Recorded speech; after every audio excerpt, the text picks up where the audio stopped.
Hey everybody, how's it going? Welcome to NoDQ&A video. This is the post-Extreme Rules edition of NoDQ&A video. Thanks as always for watching. Got your questions here from spring.me/AaronRift. First one today comes from Jai Joaba. Hey Aaron, long-time viewer, first-time asker. I could have sworn you've asked me questions before, but anyways, your question here. I know you recently listed your favorite Extreme Rules events in order, but where would you put this one? I thought the matches were really good and I was surprisingly entertained by the show. Well, I did do my Extreme Rules recap video last night, but as it turns out, it got pulled this morning by WWE, a copyright strike. Now, sometimes there are automatic systems in place where videos get pulled because of keywords or whatever, so I have to go through the process now of countering the copyright strike, and in 7 to 10 days after the video is no longer relevant, it'll be most likely back online. But the video's gone. The video got DQ'd by WWE. Maybe they just don't like my face. Maybe they don't like my opinions. Even though I was positive about the show, I felt that Extreme Rules was better than I had anticipated going in. And giving time to think about it overnight, I felt that Extreme Rules was a good show. I don't think it was a great pay-per-view by any stretch of the imagination, but I felt it was very solid and it was better than I thought it was going to be. I felt that the storylines had some issues. There were some logic holes, especially with the Luke Harper and Dean Ambrose match. The fact that they drove off and we never saw them again for 45 minutes, then they just come back. The match, I guess, going 55 minutes to an hour, technically. I don't even know. It's just, the whole thing was so over the top and ridiculous. And then, of course, the main event was very much overbooked. Just too many things happening, not really making any sense with the whole RKO stipulation. Nothing is really clear. And the match itself was good. I don't think it was a great main event, but the quality of the wrestling from start to finish at Extreme Rules, I felt, was really strong. There was not one bad match on the show. Even the Divas match was decent. There have been worse Diva matches, and I felt John Cena and Rusev was very predictable, but still it was a decent match, and the other matches were really good. I really enjoyed the New Day match, and I was happy about them winning the tag team titles. As I had mentioned in recent videos, I've turned the corner on those guys. I really like the New Day now that they're heels.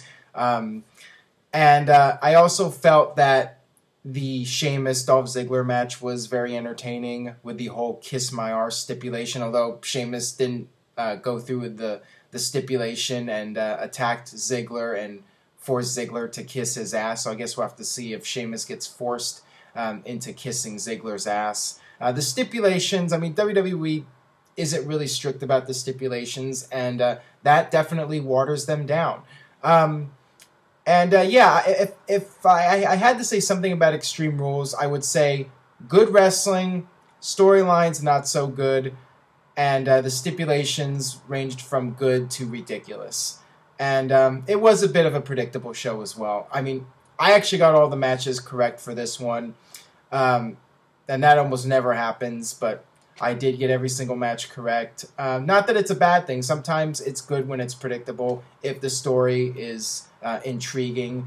And for this show, I just tried to check my brain at the door and enjoy it. And for the most part, I did. So moving on here past Extreme Rules, got this question from Fight Fan.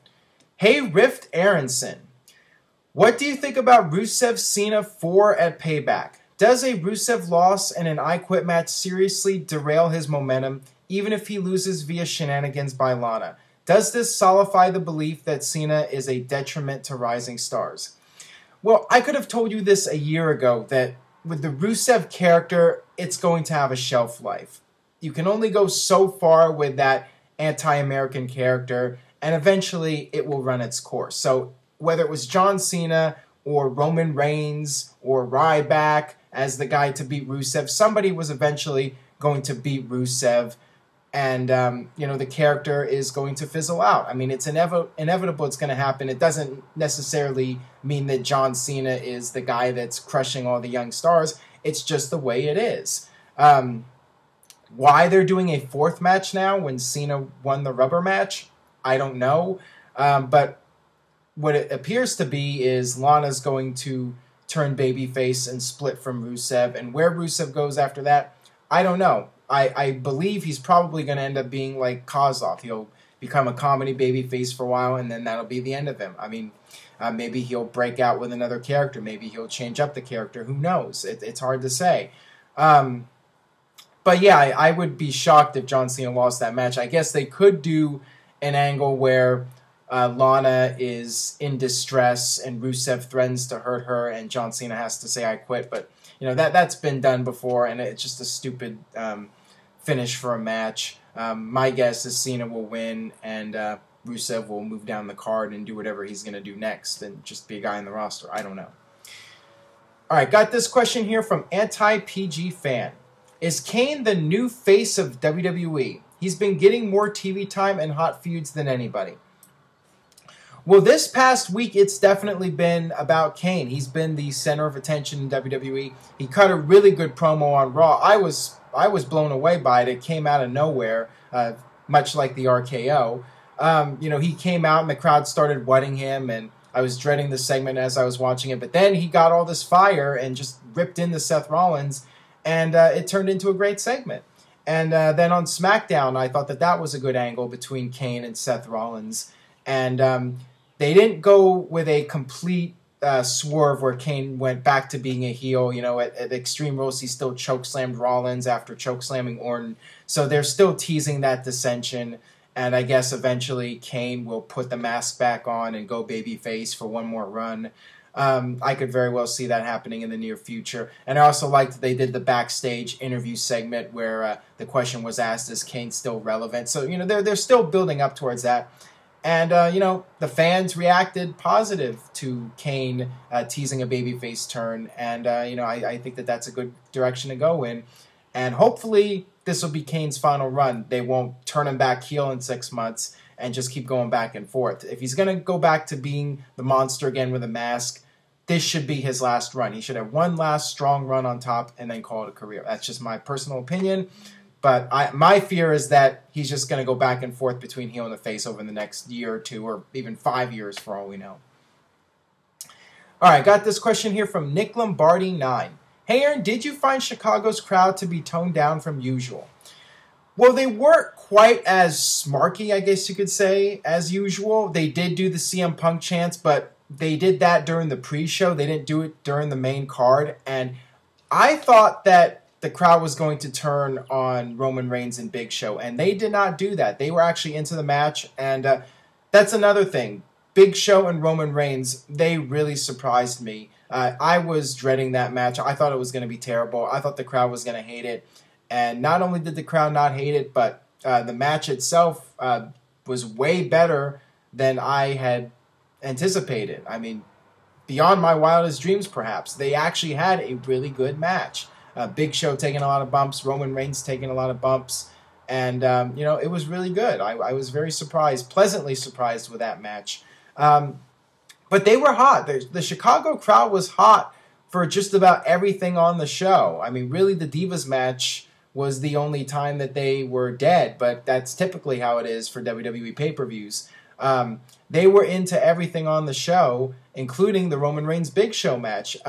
There was a point where WWE toned down, I think, the crowd noise a little bit during the backstage segment. They started chanting boring, and that's why I thought the crowd was going to turn on the Big Show Roman Reigns match, because they were chanting boring during the backstage skit with Triple H and Kane and Seth Rollins. In WWE, actually, it seemed like they turned down the crowd noise a little bit. But the crowd was hot. They were into the show from start to finish. Very good crowd. Got another question here. This will actually be the last one today from CPW1978. King of the Ring is returning? You have always spoken high regard to the tournament itself. Would it be better as a pay-per-view instead of drawn out on TV? I liked multiple matches in one card. Well, I'm very happy that the King of the Ring is back, although it does seem very sudden, just out of nowhere. Bam, the King of the Ring is back, and they're not doing it as a pay-per-view. They're doing it as a network special. I guess the matches will air on Raw, and then the finals will take place live, I guess, at the SmackDown tapings, and they'll broadcast it on the network. I'm just a little surprised that this is so sudden. I mean, I think the reason behind it is it's just a way to get more people into the network. The free month is ending, so they want to add some more content and have something to keep those subscribers, those people that are sampling the network for the first time. But if it was me, I would have rather King of the Ring come back as a pay-per-view instead of Battleground, for instance. You could have just brought back King of the Ring and have the winner challenge the WWE Champion at SummerSlam. That's something WWE could have done, but I guess any King of the Ring is better than no King of the Ring. And, it could be used to help elevate somebody. We'll have to wait and see what happens and who's in the King of the Ring match. It's Monday as I'm recording this. Some of you might not even watch this till Tuesday. But yeah, this is an opportunity for WWE to not only boost the network and have more content for the network, but also to elevate somebody, possible future #1 contender for the WWE title. So that'll do it for this edition of NoDQ&A video. Thanks as always for watching. Unfortunately, you cannot watch my Extreme Rules review video. It was disqualified by WWE and YouTube, I'm sure by mistake, because it was literally just me talking about the pay-per-view. But hopefully maybe in a week or two you'll be able to watch it if you even care by then. Maybe that's WWE's tactic to shut down popular videos so they lose their momentum. I don't know. This actually happened once before, but it hasn't happened in about 3 or 4 years. So yeah, kind of frustrating. But anyways, I will be back this week. Got lots to talk about. I'll be back Tuesday with more NoDQ&A video. Probably have one every day of the week this week. There's a lot of stuff to talk about coming off of Extreme Rules. And Payback is coming up in about 3 weeks. So not too much time until the next WWE show. And for now, you're stuck watching Noah Donish's thoughts on Extreme Rules. I guess WWE likes Noah more than they like me, or maybe he's just so unpopular they don't even care to try and pull his video. I don't know. But thank you guys for your support. Thank you for following NoDQ on Twitter. We just broke 100,000 followers, so thank you to everyone that's following there. And stay tuned to NoDQ.com this week for all the latest regarding WWE and TNA. See you next time.